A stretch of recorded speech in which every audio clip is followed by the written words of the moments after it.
Well, it seems we have another major amusement park and entertainment company acquisition. I am talking about the recent announcement by Herschend that they are acquiring Palace Entertainment. Before I provide my thoughts, let's get some of the basic news and info out of the way.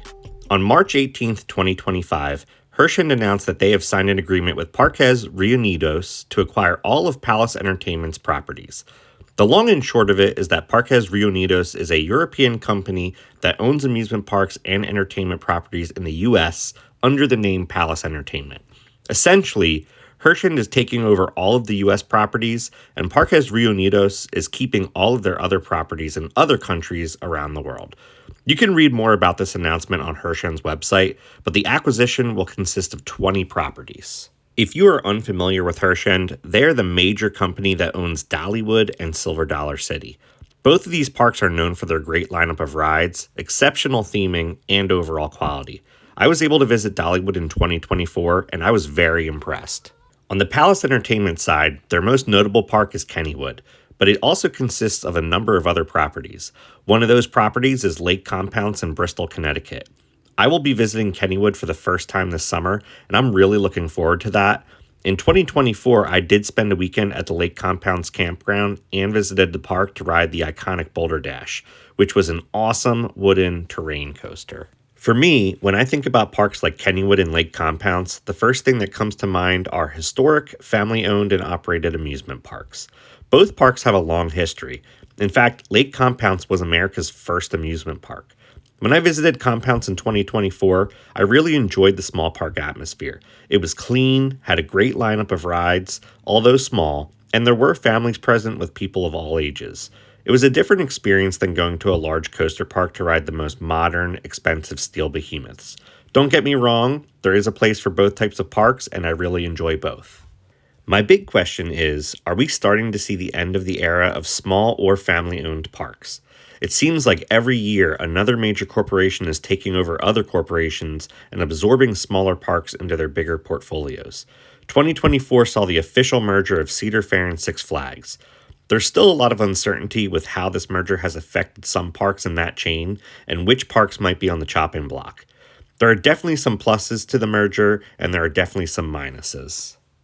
On the plus side, having a small park become part of a larger entertainment group allows for the dispersal of funding, resulting in park upgrades, new rides, or overall improvements to park operations.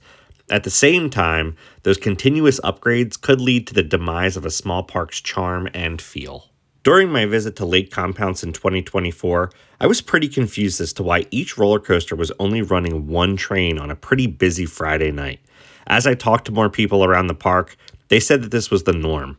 It is possible that Herschend could come in and clean up some of the operations or look to hire more staff so that running two train ops is more common. If little improvements like this are born from the acquisition, then I'm all for the changes in the future. My only hope is that Herschend doesn't try to transform Compounce into a major competitor to Six Flags New England. The parks are only an hour or so apart, so it is natural for there to be competition, but they are two completely different types of parks, and I love that about them. When I visited Dollywood, I was blown away by the atmosphere, the theming, and the overall quality of everything in the park. Not only were the rides great, Lightning Rod is a world-class experience, and it's worth visiting the park for that ride alone, but the other coasters around the park are also great. Rides like Wild Eagle and Thunderhead scratch the coaster enthusiast or thrill seeker itch, while coasters like Big Bear Mountain, Dragon Flyer, or Fire Chaser Express allow families or smaller children to join in on the thrills. And let's not forget about the food. All I need to say is two words: cinnamon bread. Herschend can bring that to every park in its catalog, and I would be all about it. When I think about family parks and how they change over time, I always think about my home park, Dorney Park. Let me start by saying that I absolutely adore Dorney Park. I've been going there for well over 30 years, and it will always be special to me. When I think about Dorney from the time when I first started visiting the park and compare it to now, it is almost unrecognizable. The coasters of the park back then were Hercules, the Laser, and Thunderhawk. Only one of those still remains, and that's Thunderhawk.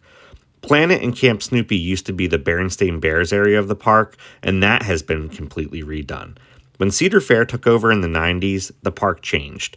I think that Dorney has added a lot of amazing things over the years, and it is an incredibly underrated park. Talon and Steel Force deserve more props than they get, and I stand by that statement. But overall, the park is definitely different. If there is any company that I have confidence in with maintaining the feel of family parks, it's Herschend. They're known for this with their parks. As I mentioned, I've never been to Silver Dollar City, but I have heard that it is one of the best themed and maintained parks out there. I also understand that Kennywood, Compounce, Dutch Wonderland, and the other properties under Palace Entertainment have not technically been family-owned parks for a while, since they were already owned by Palace Entertainment. I just always get a little nervous once one corporation keeps getting bigger and bigger and bigger.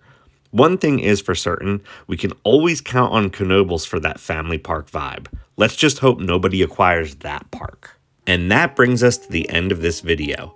Let me know in the comments what you think about this acquisition. Will this be a positive change for Palace Entertainment, resulting in growth and streamlined operations? Do you think that we are losing the feel of smaller family parks with all of these huge acquisitions? If you liked what you saw, please like, comment, and subscribe. And until next time, keep on coasting.